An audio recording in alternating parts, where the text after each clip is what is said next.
সিলেটের বন্যা প্রচুর খাবার নিয়ে কিন্তু সিলেট থেকে যাচ্ছেন এবং বাংলাদেশের বিভিন্ন জেলা থেকে যাচ্ছেন। ঠিক একইভাবে আজকে এই মুহূর্তে একটি বন্যার দুর্গতদের জন্য খাবার নিয়ে যাচ্ছেন একটি গাড়ির সন্ধান আমরা জানতে চাই যে আসলে তারা কোন এলাকায় যেতে চাচ্ছেন।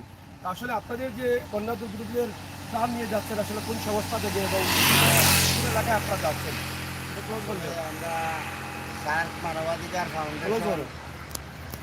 মানবাধিকার ফাউন্ডেশন সিলেট জেলা শাখার পক্ষ থেকে আমরা বানবাসী মানুষের জন্য খাদ্য সামগ্রী নিয়ে যাচ্ছি।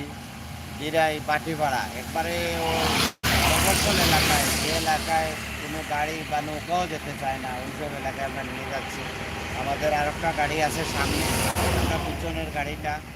তো আপনাকে ধন্যবাদ এই বিষয়টা তুলে ধরার জন্য। আমরা চাচ্ছি যে গ্রামবাসী মানুষের সহযোগী হতে, ওনাদের একটু পাশে থাকতে।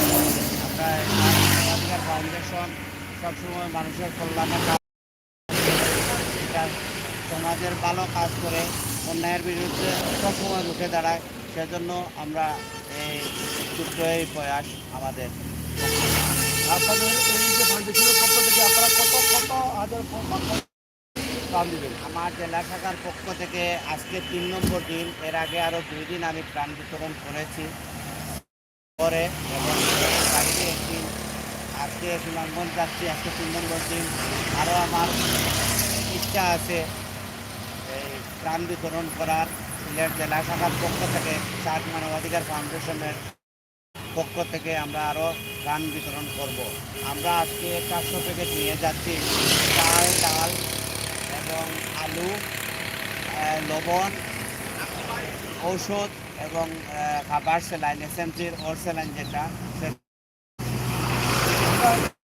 আপনাকে জানতে চাই যে এই মুহূর্তে গত কয়েকদিন থেকে সুনামগঞ্জ বা ছাতকের দিকে চলে যাচ্ছে শহর প্রান্তিক সিলেটের সদরে যে বন্যা কবলিত এলাকায় মানুষ গতকালকে সদরের বিভিন্ন এলাকায় আমি গ্রামে তারা এখন পর্যন্ত কোনো ত্রাণ পাননি। তো এই বিষয়টা আপনি কি বলবেন, এদিকে দেওয়ার দরকার আছে কিনা আমরা একটু জানতে। অবশ্যই দেওয়ার দরকার আছে, কিন্তু যে মাননীয় পররাষ্ট্রমন্ত্রী এবং প্রধানমন্ত্রী 1,60,00,000 টাকা প্রথমেই আসছে এই সিলেট সদর এবং ছাতক সহ সুনামগঞ্জ। আমাদের ছাতকের এমপি মানিক ভাইও ছিলেন প্রধানমন্ত্রীর সাথে, ওনারও এইখানে সরকারের পক্ষ থেকে ত্রাণ দেওয়া হয়েছে, বড় আকারে ত্রাণ দেওয়া হয়েছে। সরকারিভাবে ওনারা পাবে। যেসব এলাকায় ত্রাণ